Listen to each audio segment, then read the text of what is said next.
Welcome friends on my YouTube channel. आज मैं लेके आया हूँ आपके लिए जो अभी हमारा एस्टेट का पेपर हुआ था। एस्टेट का जो पेपर हुआ था उसका साइकोलॉजी पार्ट, उसका पेडागोजी पार्ट, जिसको चाइल्ड डेवलपमेंट भी बोलते हैं, चाइल्ड डेवलपमेंट पार्ट।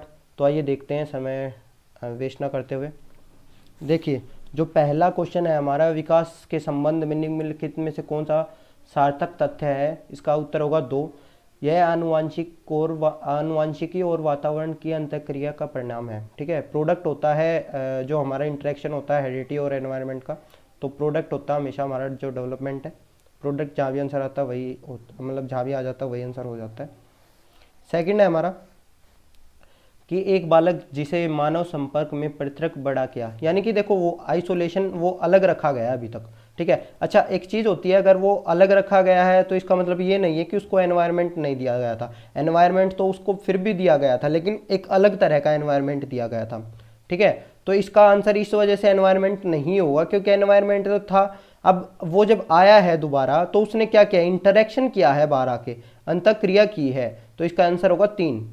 ठीक है, आइए देखते हैं आगे। अगला है हमारा क्वेश्चन नंबर तीन।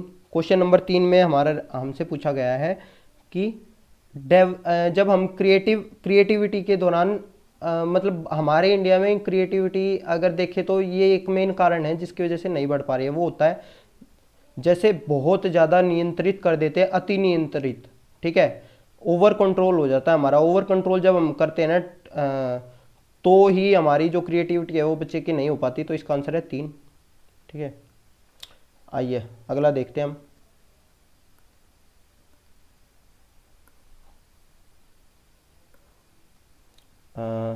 देखिए, ये है कि the nature of emotion correctly depicts in which of the following statement. इनमें से ये कह रहा है कि संवेग की प्रकृति निम्नलिखित में से कौन से कथन से सही रूप से प्रकट होती है। तो देखो, संवेग यानी कि जो भावना और संवेग होते हैं वो एक साथ चलते हैं। ठीक है, भावनाओं की वजह से हमारे संवेग बनते हैं एक्चुअली। जो फील, जैसा हम फील करेंगे उसी के बेस पे हमारे इमोशन बन देंगे। ठीक है, अगर हमने डरा हुआ फील किया तो हमें हमारी इमोशन जो निकलेगा वो डरा हुआ निकलेगा। ठीक है, डर निकलेगा, इमोशन होगा जो हमारा। आगे देखते हैं। देखिए, इसके अंदर ऑथोरिटेरियन तो आंसर है ही नहीं। इसके अंदर तो बहुत ज़्यादा सत्ताधारी होता है, लापरवाह भी नहीं है, कृपालु भी नहीं है। हमारा है जो ना ज़्यादा नेगेटिव हो ना ज़्यादा पॉजिटिव हो, मतलब ना ज़्यादा बच्चे को बहुत ज़्यादा छूट दे, मतलब छूट दे लेकिन उसके ऊपर कंट्रोल रखे। तो वो है प्रा प्राधिकारिक, अथॉरिटेटिव। ठीक है, अथॉरिटेटिव होता है। ये चार तरह के होते हैं, आपको पढ़ा देंगे कि। क्वेश्चन नंबर 6 है हमारा। क्वेश्चन नंबर 6 है, निम्नलिखित में से कौन सा उपकरण संरचनात्मक फॉर्मेटिव असेसमेंट में नहीं होता। ठीक है, देखो क्विज लेते हैं हम, आपका ग्रुप डिस्कशन लेते हैं, कन्वर्सेशन भी होता है, लेकिन जो क्राइटेरियन रेफरेंस टेस्ट है ये नहीं होता। ये आखिर होता क्या है, जैसे आपका सीटेट एस्टेट हुआ ये होता है, तो एफए में कभी ये चीज़ नहीं ली जाती। तो ये हमारा आंसर है, आंसर नंबर 2। ठीक है फ्रेंड्स, चलिए आगे देखते हैं।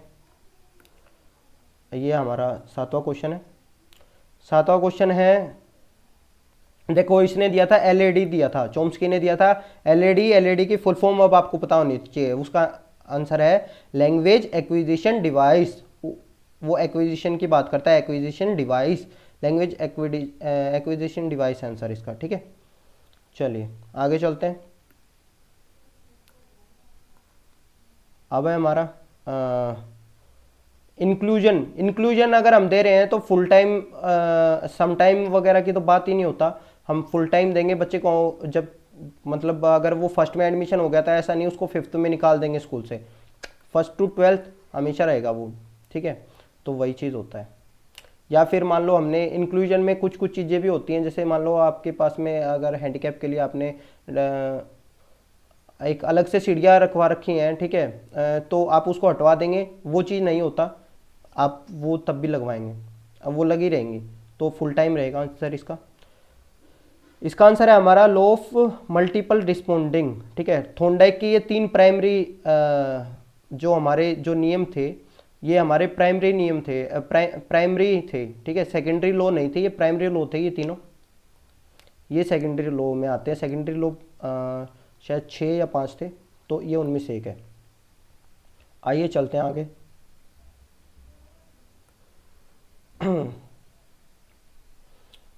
Learning disability can be appropriately defined as, अधिगम अयोग्यता उपयुक्त रूप में परिभाषित की जा सकती है। तो इसका आंसर है हमारा it is intrinsic due to central nervous system of dysfunctioning. देखो डिसलेक्सिया वगैरह जो ये चीज़ें होती हैं मेंटल रिटार्डेशन की वजह से नहीं होती, इमोशनल डिस्टर्बेंस की वजह से नहीं होती, कल्चर और इसका भी नहीं होता, वो किसी के भी हो सकती है। तो इसका आंसर है 2, ठीक है। आइए आगे चलते हैं।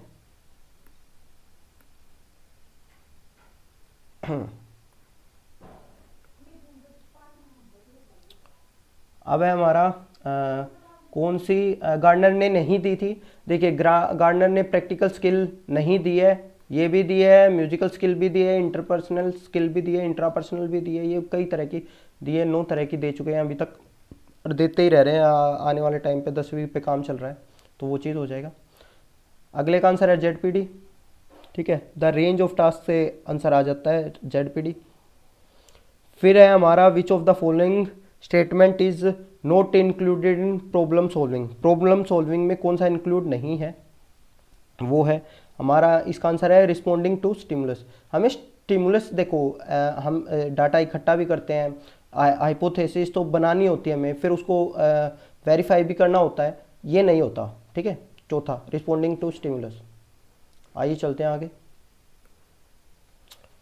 फिर है हमारा 14 का है रिलेटिवली परमानेंट होती है। देखो परमानेंट नहीं होती हमारी, रिलेटिवली परमानेंट होती है, ठीक है, ये आपको हमेशा ध्यान रखना है। एक जगह कभी अगर परमानेंट आ जाए आपका लर्निंग का, तो लर्निंग होती है वो आपकी रिलेटिवली परमानेंट होती है, और मैचुरेशन होती है ये परमानेंट होती है, ठीक है। इन दोनों में ये मेन डिफरेंस होता है।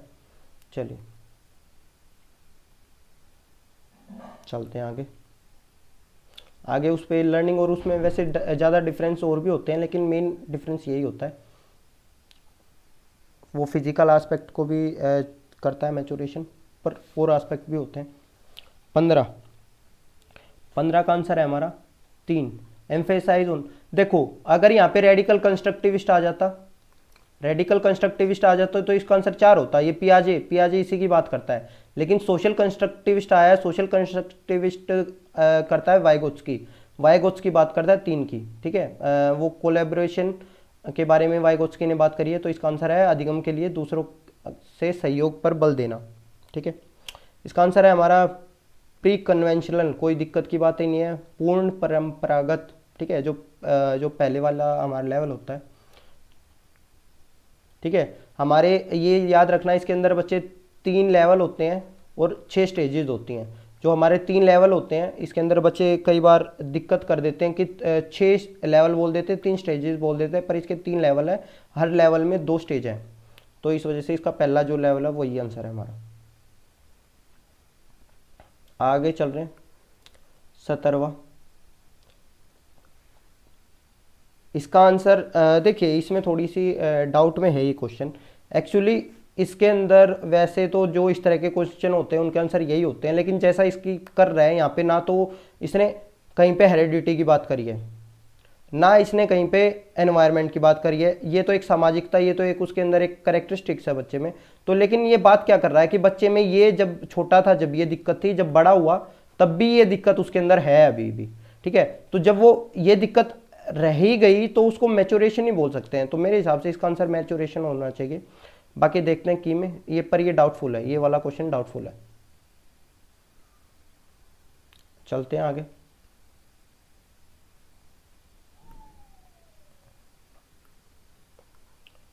फिर है हमारा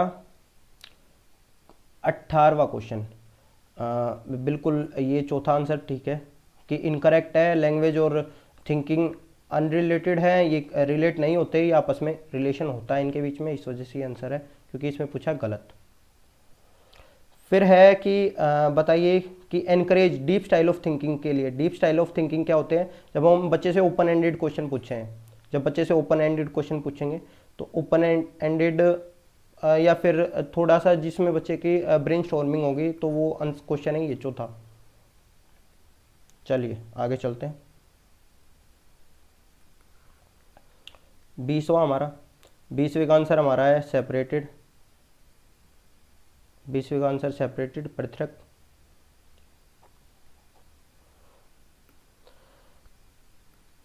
आगे चलते हैं 21वां।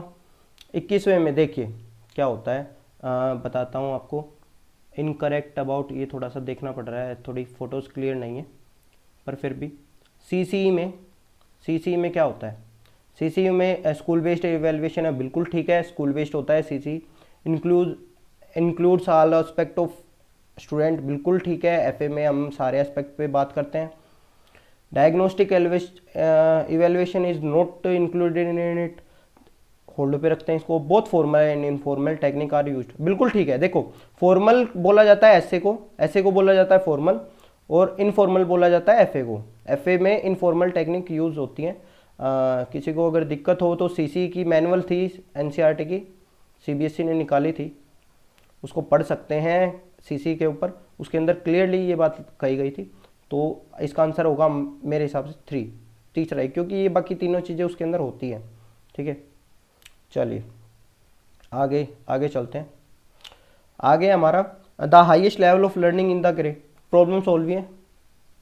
फिर है हमारा ये अच्छा क्वेश्चन आया था, नोट द इंट्रिंसिक मोटिवेशन नहीं होता। देखो इंट्रिंसिक होता है जो हमारे अंदर से भावनाएं निकलती है, अपने अंदर वाली जो चीज़ें होती हैं, चाहे वो ठीक है गलत है, लेकिन जो बाहर वाली चीज़ होती है, जो इसके अंदर प्रेज दिखाई दे रहा है, तो इसका अंदर आंसर प्रेज होगा। ये एक्सट्रिंसिक होता है, ये बाहर वाली होती है। ठीक है, बाह्य अभिप्रेरणा होती है वो, ये प्रशंसा कोई दूसरा कर रहा है हमारा। चलिए अब चलते हैं आगे। 24वें का आंसर है हमारा तीसरा। 24वें का आंसर है तीसरा, identification of socio economic status, क्योंकि यही नहीं है, ये इतना जरूरी नहीं होता। चलिए अब आते हैं, थोड़े क्वेश्चन रह गए। 25वें का आंसर है हमारे पास 3, इंटीग्रेटेड एंड होलिस्टिकली। ये साथ साथ चलते हैं हमेशा, ठीक है, अलग अलग नहीं चलते, ये गलत है तीनों ऑप्शन। 26वें में इसका आंसर है हमारा 2, प्री ऑपरेशनल स्टेज में होता है। ठीक है, विवेचना, तर्क नहीं है, ये सारी चीज़ें हमारी अगर आप पढ़ेंगे तो जो सेकंड स्टेज होती है उसके अंदर होता है। देखते हैं अब अगला 27वां। जो 27वें है, 27वें का आंसर 2 है, provide the basic and universal right. देखिए जो बच्चे डिसएडवांटेजेस चाइल्ड है उसके कैरेक्टरिस्टिक में ये भी होगा, नेसेसिटी भी होगी, फ्यूचर रिस्क होगा, फ्यूचर साइको एजुकेशनल प्रॉब्लम से रिलेटेड। ठीक है, और वो सेम ग्रोथ भी नहीं कर पाएगा, तो इस वजह से इसका आंसर 2 है। चलो चलते हैं अब आगे, लास्ट पेज है हमारा। अनडाउटली हार्वर्ड गार्डनर था। ठीक है, हार्वर्ड गार्डनर थे, ये अभी भी काम कर रहे हैं इसी चीज़ के ऊपर, अभी जिंदा है ये। देखो वही आगे चीज़ें, सबमेटिव इज फॉर्मल, हमारा कौन सा है? अच्छा करेक्ट देखना है, फॉर्मल है, फॉर्मल तो है ये, बाकी यही बताया था, जो यही आंसर आ गया हमारा। अब आते हैं हम लास्ट वाले पे। 2 ही मेथड है हमारे पास जो चाइल्ड सेंटर्ड नहीं है, एक तो है लेक्चर मेथड, एक है डेमोस्ट्रेशन मेथड, ये 2 मेथड है। तीसरा इनको मिला के बनाते हैं लेक्चर कम डेमोस्ट्रेशन मेथड, जो चाइल्ड सेंटर्ड नहीं है, बाकी सारे चाइल्ड सेंटर्ड में आ जाते हैं। तो ये आंसर आ गया चौथा हमारा। ठीक है, थैंक यू फ्रेंड्स। आगे की जानने के लिए हमारे चैनल को ज़रूर सब्सक्राइब करें, नया चैनल है, और बेल आइकन को ज़रूर बताएं आगे की, और इसमें 100% आपको आंसर ठीक मिलेंगे। Thank you. अगर फिर भी आपको कोई डाउट होता है तो आप कमेंट में बता सकते हैं, हम उसको ठीक करने की कोशिश करेंगे, पिन में डाल देंगे। Thank you.